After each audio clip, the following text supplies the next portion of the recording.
नमस्कार.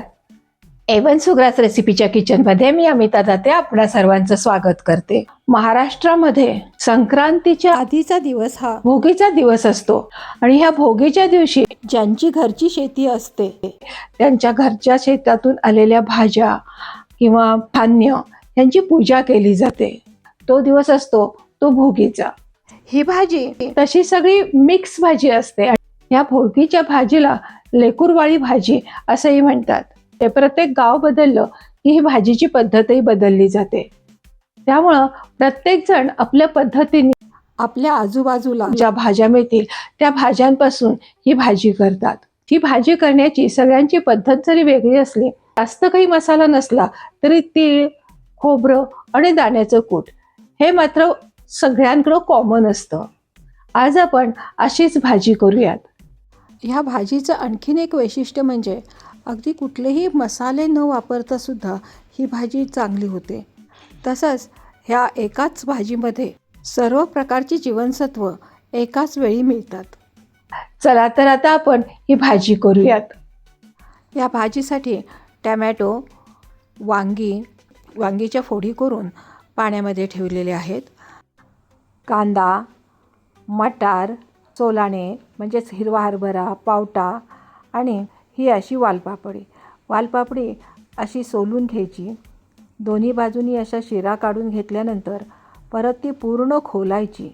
कधी काय असतं, बऱ्याच वेळेला ह्या शेंगांमध्ये अळी असते, कीड लागलेली असते. त्यामुळं हे सगळं चेक करून घेतल्यानंतर जी पापडी चांगली असेल त्याचे आपण छोटे छोटे तुकडे करून घेत आहोत.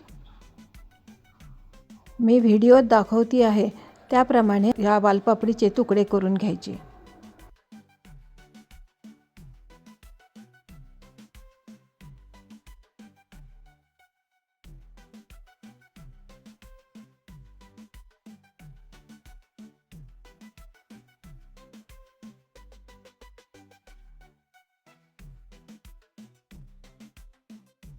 सालं काढून बटाट्याच्या फोडी करून घेतलेल्या आहेत आणि भाजी होईपर्यंत पाण्यात ठेवून घेत आहे. आणि गाजराच्या फोडी घेतलेल्या आहेत. हे सगळं साहित्य आपण भाजीसाठी घेत आहोत. तसंच भाजीसाठी आणि भाकरीबरोबर खाण्यासाठी सुद्धा लसूण आणि मिरचीचा ठेचा करून घेत आहे. कोथिंबीर, तीळ आणि दाण्याचं कूट, खोबरं आणि आपण केलेला खरडा असं साहित्य घेतलेलं आहे. एकीकडे खिचडी करणार आहोत. ह्या खिचडीसाठी इथं 1 बाऊल तांदूळ आणि 1 बाऊल मुगाची डाळ हे स्वच्छ 2 वेळा पाण्याने धुवून घेऊन 10 मिनटं भिजवून ठेवत आहे.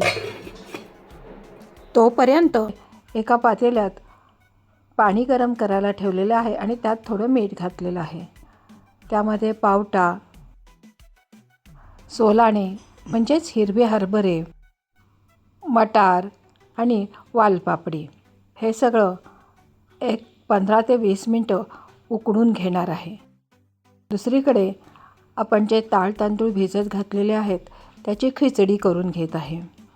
1-2 चमचे तेलामध्ये जिरे, हिंग, हळद, त्यामध्ये आपण हे तांदूळ भिजत घातलेले होते ते घालून परतून घेणार आहे.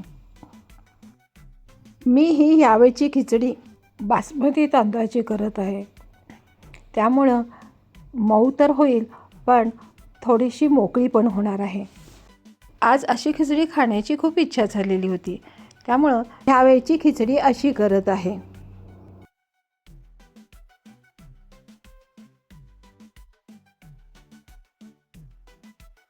ह्या खिचडीमध्ये ओले हरभरे आणि मटार असं घालून तिखट आणि काळा मसाला हे अगदी थोडं घातलेलं आहे.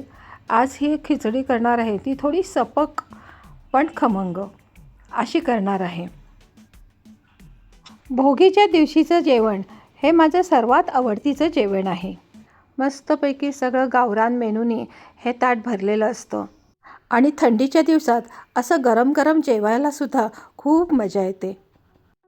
खिचडीमध्ये चवीनुसार मीठ घातलेलं आहे, थोडासा गूळही घातलेला आहे आणि त्यामध्ये तांदूळ आणि डाळीच्या दुप्पट गरम पाणी घालून मी आता ही खिचडी मंद आचेवरती शिजवून घेणार आहे. एक 10 मिनिटाची चांगली वाफ झाल्यानंतर ही खिचडी पातेल्याच्या तळाला करपू नये म्हणून त्याच्याखाली एक तवा ठेवून घेत आहे, म्हणजे खिचडी पातेल्याला लागणार नाही. अजूनपर्यंत तुम्ही A1 सुग्रास रेसिपीला सबस्क्राईब केलं नसेल तर सबस्क्राईब करा, लाईक करा आणि रेसिपी शेअरही करा. ह्या शेंगभाज्या शिजायला लावून 10 मिनटं झालेली आहेत. कितपत शिजल्यात हे चेक करायचं आणि मग लागलं तर अजून शिजवायच्या, नाहीतर आपण ही भाजी फोडणीला घालायला घ्यायची. ही भाजी छान शिजून झालेली आहे. आपण त्याच्यासाठी आता फोडणी करूयात. एका कढईमध्ये 2 ते 3 चमचे तेल घेतलेलं आहे आणि त्यामध्ये मोहरी, हिंग आणि हळद घातलेली आहे. त्याचबरोबर लसूण मिरचीचं वाटण करून घेतलेलं होतं, ते सुद्धा याच फोडणीमध्ये परतून घेत आहे.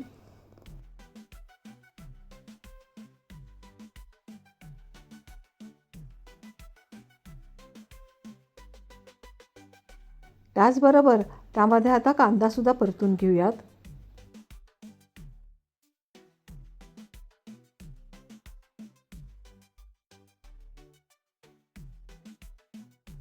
सुकं खोबरं घेतलेलं आहे ते परतून घेत आहे. हे सुकं खोबरं तुम्ही आलं लसूण मिरचीची पेस्ट करता त्यामध्ये सुद्धा वाटून घेतलं तरी चालतं.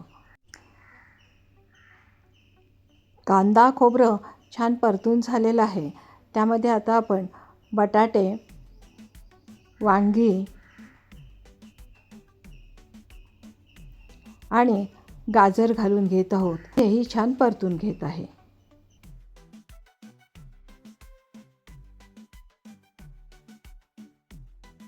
ह्याला आता आपण एक 5 मिनिटाची वाफ देऊन घेऊयात. तेवढ्या वेळात इकडं आपली खिचडी झाली सुद्धा. हे बघा, छान वाफ आलेली आहे आणि खिचडी आपली अशी मोकळी पण मऊसूत तयार झालेली आहे.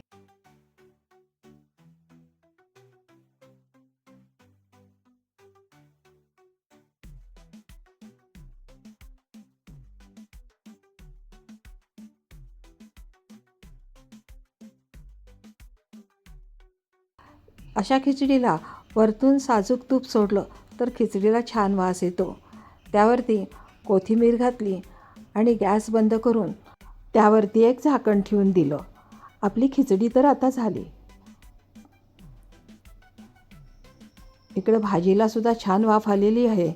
त्यावरती काळा मसाला घातलेला आहे आणि त्या शिजवून घेतलेल्या सगळ्या शेंगभाज्या आहेत त्या घालत आहे. सगळ्या भाज्या आता आपण छान परतून घेऊयात. त्यावरती आता मी हे थोडं गरम पाणी घालत आहे. मसाल्याबरोबर तिखट घालायचं विसरलो म्हणून ते आत्ता घालत आहे. तिखट अगदी थोडंच घालायचं आहे, कारण आपण लसूण मिरचीचा ठेचा तर घातलेला आहे, पण ह्या लाल तिखटामुळं भाजीला रंग चांगला येणार आहे. टॅमॅटो पण घातलेला आहे. कोथिंबीर घालत आहे. चवीनुसार मीठ आणि थोडासा गूळ घालणार आहे. ही भाजी चांगली एकजीव करून घेतली आणि त्यावरती तीळ आणि दाण्याचं कूट घालत आहे.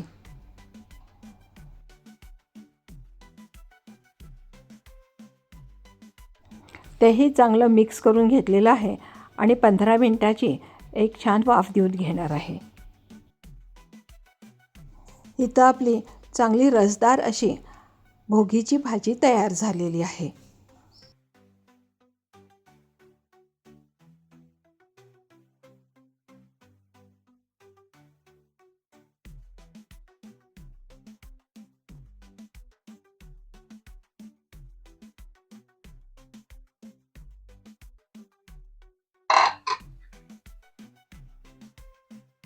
अशी ही आपली भोगीची भाजी तयार झालेली आहे.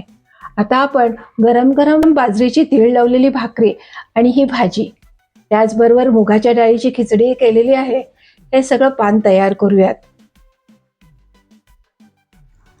पानात वाढायला गाजर आणि टॅमॅटोची कोशिंबीर करत आहे आणि वांग्याचं भरीत तर आपलं करून झालेलंच आहे. ह्याआधी आपण A1 सुग्रास रेसिपीमध्ये टेस्टी असं गावरान वांग्याचं भरीत केलेलं आहे. त्याची लिंक डिस्क्रिप्शन बॉक्समध्ये देत आहे.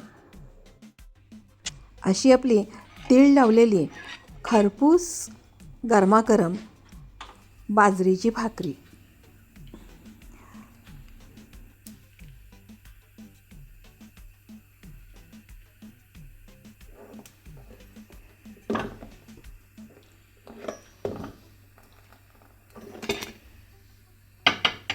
आता आपण मस्तपैकी भोगीची थाळी तयार करायला घेऊयात. लिंबू, लसणीची चटणी, लसूण मिरचीचा खरडा, गाजराची कोशिंबीर आणि वांग्याचं भरीत. ह्या गावरान वांग्याच्या भरीतासाठी वरती आयकॉन बटन आहे, त्यावरती क्लिक करा म्हणजे रेसिपी तुम्हाला संपूर्ण बघता येईल. हे अगदी मस्तपैकी गावरान भरीत आहे. भोगीची भाजी, पापड, कांदा टॅमॅटो, ताक, गरम गरम बाजरीची भाकरी आणि मुगाच्या डाळीची खिचडी. भाकरीवरती लोणी, खरड्यावरती तेल आणि खिचडीवरती तूप. अशी ही आपली मस्त म्हणजे मस्तच A1 सुग्रासची भोगीची थाळी. ही भोगीची थाळी आवडल्यास कॉमेंट्समध्ये जरूर कळवा. पुन्हा भेटूयात अशी छानशी रेसिपी घेऊन. तोपर्यंत अमिता तातेचा बाय.